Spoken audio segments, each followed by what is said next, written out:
En la idea de prácticas corporales, la conceptualización que nosotros realizamos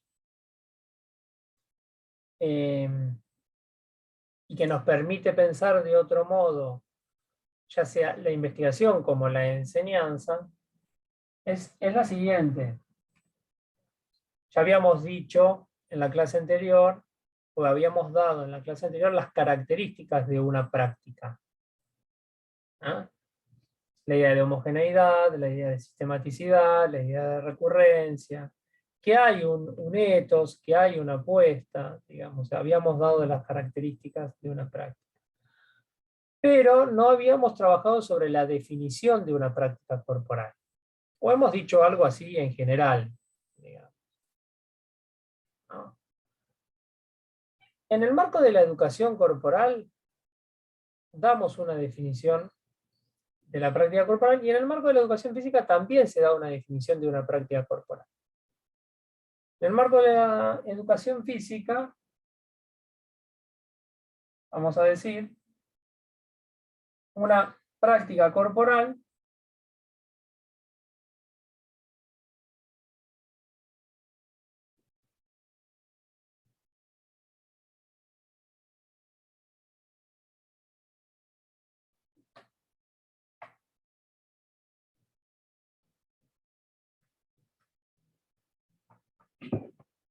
es lo que el sujeto hace con su cuerpo. El problema que encontramos aquí es que esta definición de práctica corporal te lanza hacia el infinito. O sea, no delimita. No, o a veces dicen, lo que el sujeto hace preponderantemente con su cuerpo. ¿Y qué sería lo preponderantemente con su cuerpo? ¿Cómo hacen para medir si es más preponderante o menos preponderante? Si tiene más porcentaje o menos porcentaje. ¿Qué sería eso? ¿De qué manera lo hacen? ¿Puede medirse eso? ¿Es mensurable eso? Entonces, lo que el sujeto hace con su cuerpo no establece ningún límite a esa definición.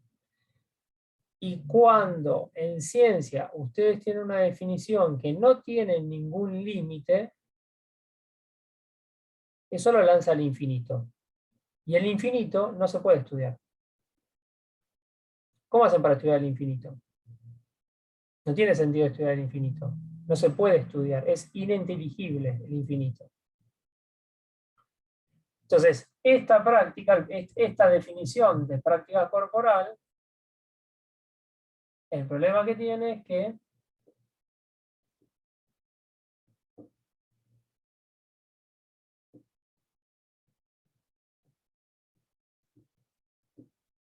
va hacia el infinito. Y ahí, chao, perdí. No sé qué hacer con el infinito. No se puede hacer nada en realidad. ¿Ah? ¿Qué pueden decirme? Sí, que es todo lo que hace. Y es todo lo que hace, por lo tanto, no es nada de lo que hace. Porque si es todo, entonces también es nada. ¿Ah? Ahora, en la educación corporal, ustedes tienen lo siguiente. Lo vamos a decir así. Una práctica corporal es igual a una práctica cultural que toma por objeto al cuerpo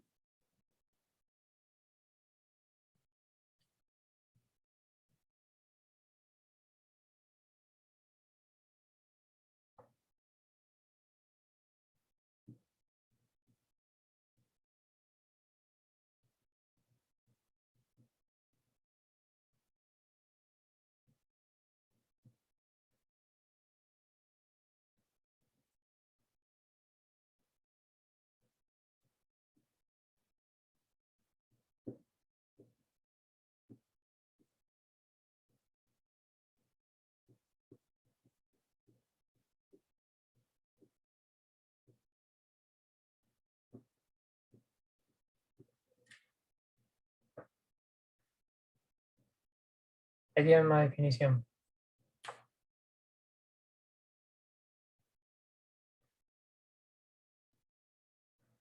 Práctica corporal. La C con minúscula.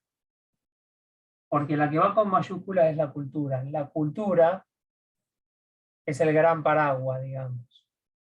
Por eso la C iría con mayúscula. Es decir, es una práctica cultural. Que toma por objeto al cuerpo. Por eso decimos que lo produce o constituye un cuerpo, hace un cuerpo.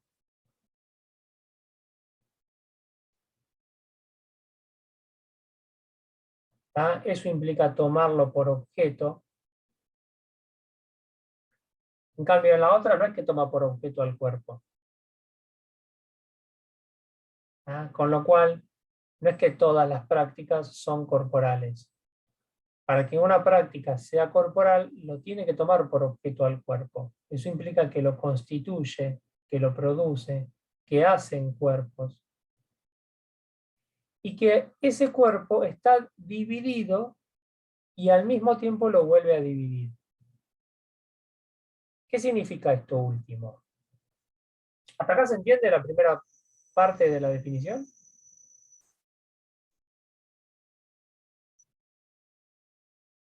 Díganme si siguen esta idea.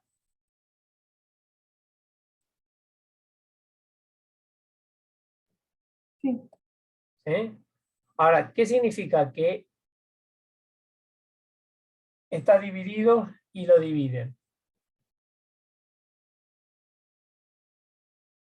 El cuerpo está dividido entre uno mismo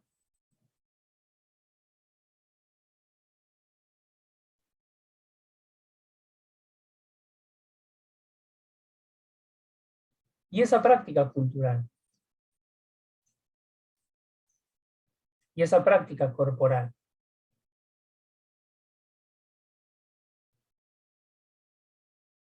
Entre las demandas de esa práctica corporal. ¿Y por qué decimos que lo vuelve a dividir? Porque cuando nos insertamos en esa práctica, porque cuando nos articulamos a esa práctica, lo volvemos a dividir entre lo que vamos sabiendo de esa práctica y nuevamente los requerimientos que esa práctica vuelve a solicitarnos. ¿Ah? El cuerpo aparecería en ese cruce, digamos,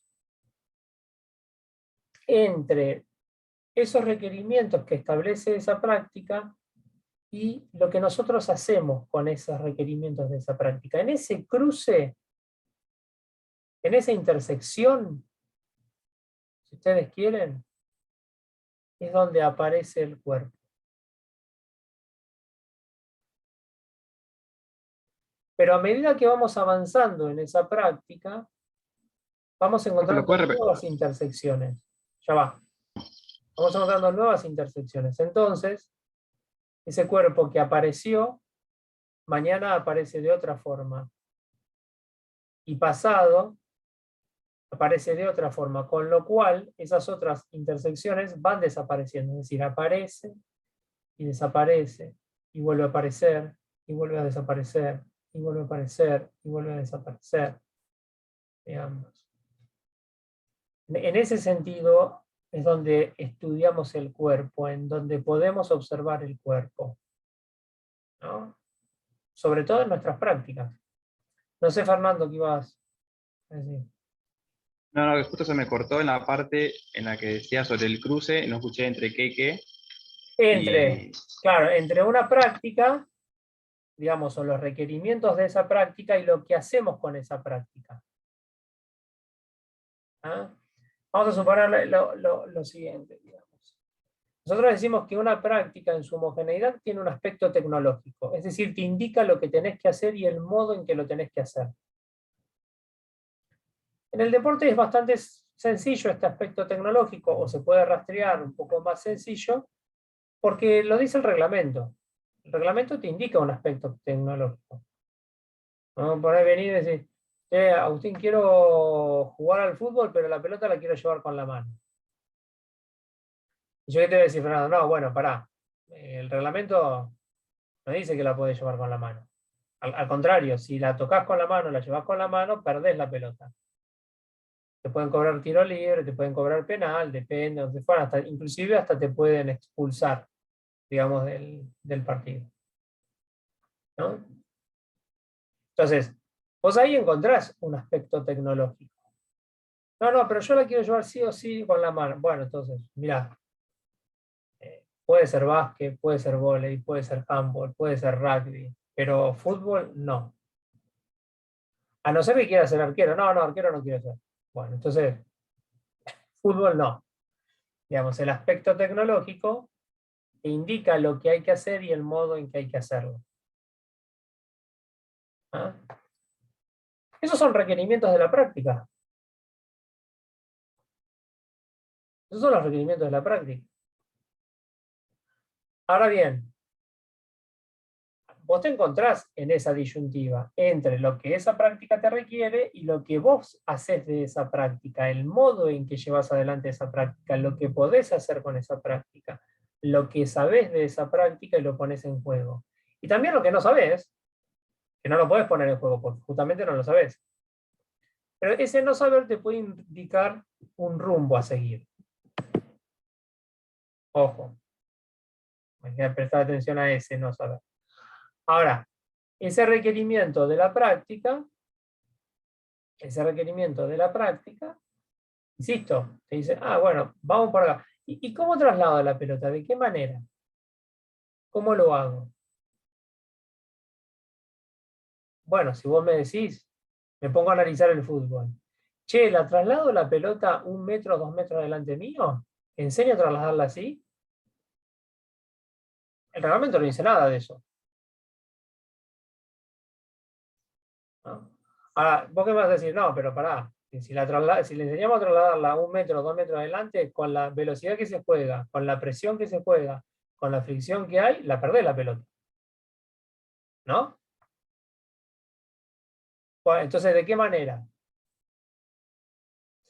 Lo más rápido, lo más pegado al pie posible y lo más rápido posible.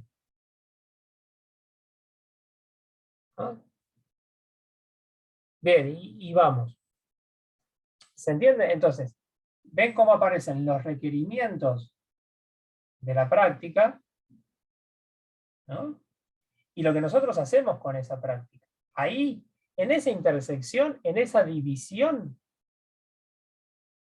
es donde aparece el cuerpo. Es en donde lo vamos estudiando. Es en donde lo vamos analizando.